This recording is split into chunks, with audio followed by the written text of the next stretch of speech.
এই মুহূর্তে গোটা ইন্টারনেটে চীনের একটা ভিডিও তুমুল ভাইরাল হচ্ছে, যা চীনের বিমান বাহিনীর দুর্বলতা গোটা বিশ্বের সামনে ফাঁস করে দিয়েছে। স্ক্রিনে আপনি যে ভিডিও ফুটেজটা দেখছেন, সেখানে একটা যুদ্ধ বিমান ক্র্যাশ করেছে।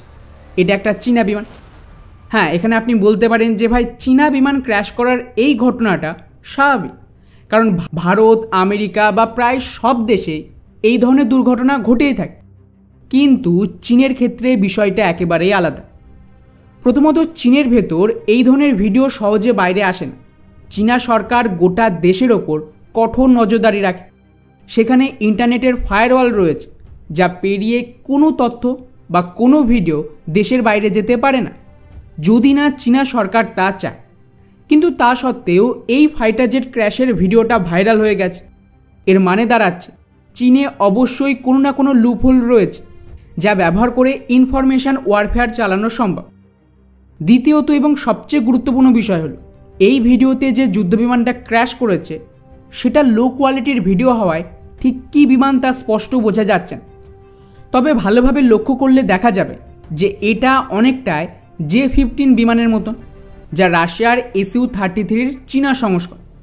এই বিমানটা চীনের দুর্বলতা গোটা বিশ্বের সামনে এনে দিয়েছে, কারণ এটা একটা টুইন ইঞ্জিনের বিমান, যার সুবিধা হলো যদি বিমানের একটা ইঞ্জিন ফেল হয়েও যায়, তবুও কিন্তু এই জাতীয় বিমান দ্বিতীয় ইঞ্জিনের সাহায্যে ল্যান্ড করতে পারে, যেখানে সিঙ্গেল ইঞ্জিনের বিমানে এই সুবিধা নেই। যেমন মিরাজ বা তেজাস বিমানে আমেরিকার ইঞ্জিন ব্যবহার করা সত্ত্বেও দুর্ঘটনা হয়েছে। কিন্তু চীনের এই বিমানে দুটো ইঞ্জিনই ফেল হয়ে যায়, যা একটা বিরাট বড় সমস্যার ইঙ্গিত দিচ্ছে। চীন তাদের যুদ্ধবিমানে ধীরে ধীরে নিজস্ব স্বদেশি উৎপাদিত ইঞ্জিন মানে WS ইঞ্জিন ব্যবহার শুরু করেছে। সমস্যা হলো, আজকের দিনে সবচেয়ে ভালো ইঞ্জিন আমেরিকা বা পশ্চিমা দেশগুলো তৈরি। উদাহরণস্বরূপ, ভারত যদি পশ্চিমা ইঞ্জিন ব্যবহার করে, তাহলে একটা বিমানের পুরো জীবনকাল সর্বোচ্চ 2 থেকে 3টে ইঞ্জিন লাগতে পারে। কিন্তু রাশিয়ার ইঞ্জিন ব্যবহার করলে পরিস্থিতি কিছুটা খারাপ হয়। রাশিয়ার ইঞ্জিনের লাইফ কম, বিশেষ করে এল ক্যাটাগরির ইঞ্জিন, যা হেভি বিমানে ব্যবহার করা হয়। এই ইঞ্জিনগুলোর ক্ষেত্রে একটা বিমানের পুরো জীবনকালে অন্তত 5টা ইঞ্জিনের প্রয়োজন হতে পারে, যা পশ্চিমা ইঞ্জিনের তুলনায় প্রায় দ্বিগুণ।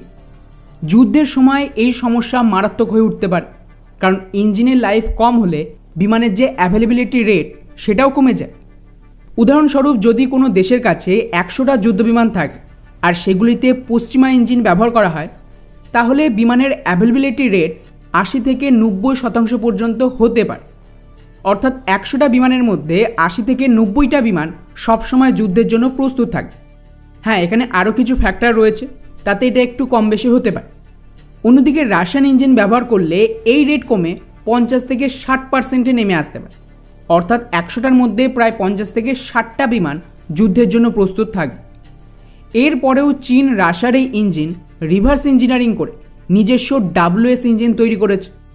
ফলে এই ইঞ্জিনের পারফরমেন্স রাশিয়ান ইঞ্জিনের তুলনায় আরও খারাপ, যাতে চীনের বিমানের অ্যাভেলেবিলিটি রেট আরও কমে যাচ্ছে, সম্ভবত 50%-এর নিচ।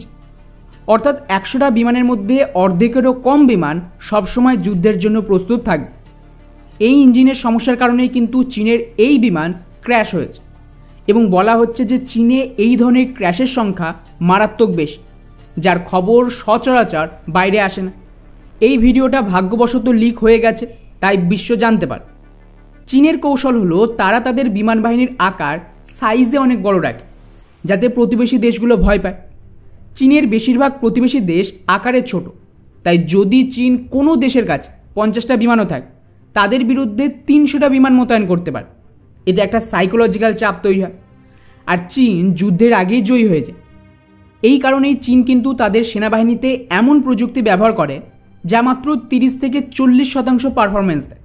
চীন জানে যুদ্ধের প্রয়োজন পড়বে না, তাই তারা এই কৌশল অবলম্বন করে।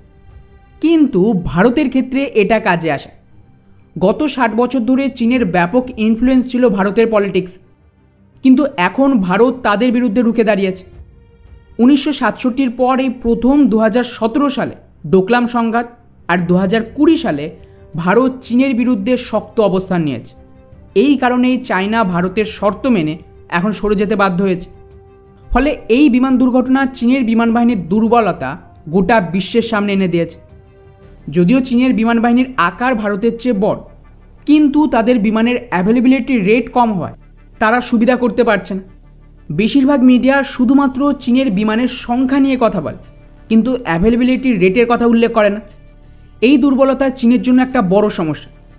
যদি কোনো দেশের কাছে আপনি কল্পনা করুন যে 3000টা হয়তো বিমান আছে, কিন্তু এর অ্যাভেলেবিলিটি রেট যদি 50% কম হয়, তাহলে মাত্র 1500-এরও কম বিমান যুদ্ধের জন্য প্রস্তুত থাকবে। অন্যদিকে তার প্রতিপক্ষের কাছে যদি মাত্র 2000 বিমান থাকে এবং এর অ্যাভেলেবিলিটি রেট 70% হয়, তাহলেও 1400টা বিমান যুদ্ধের জন্য প্রস্তুত থাকে। ফলে যুদ্ধের সময় এই পার্থক্য একটা বড় প্রভাব ফেলবে। এই কারণেই ভারত তাদের তেজাস বিমান আর ভবিষ্যতের এমকা বিমানে আমেরিকার ইঞ্জিন ব্যবহার করতে চায়। ভারত চাইলে রাশিয়া তাদের ইঞ্জিনের যে ফ্যাক্টরি সেটাই ভারতে হস্তান্তর করতে পারে, কিন্তু ভারত সেটা চায় না, কারণ রাশিয়ান ইঞ্জিনের অ্যাভেলেবিলিটি রেট কম। যুদ্ধের সময় এই সমস্যা মারাত্মক হতে পারে। অন্যদিকে চীনের কথা বললে চীনের বিমানের এই যে ইঞ্জিনের সমস্যা, সেটার এই মুহূর্তে সমাধান করা খুব কঠিন। কোনো পশ্চিমা দেশ চীনকে তো নিজেদের ইঞ্জিন টেকনোলজি দেবে। চীন নিজেদের ইঞ্জিনে বিনিয়োগ করেনি। ওরা যেটা করেছে সেটা হলো রাশিয়ার ইঞ্জিনকে কপি করে নিজেদের ইঞ্জিন তৈরিতে সমস্ত ইনভেস্টমেন্ট করেছে, যার সমস্যা এখন প্রকট হয়ে উঠেছে।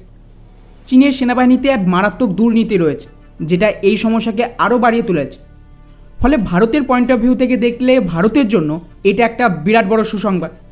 বাকি পুরো বিষয়টিকে নিয়ে আপনাদের কি মনে হয় নিচে অবশ্যই কমেন্ট করে জানাবেন। জয় হিন্দ।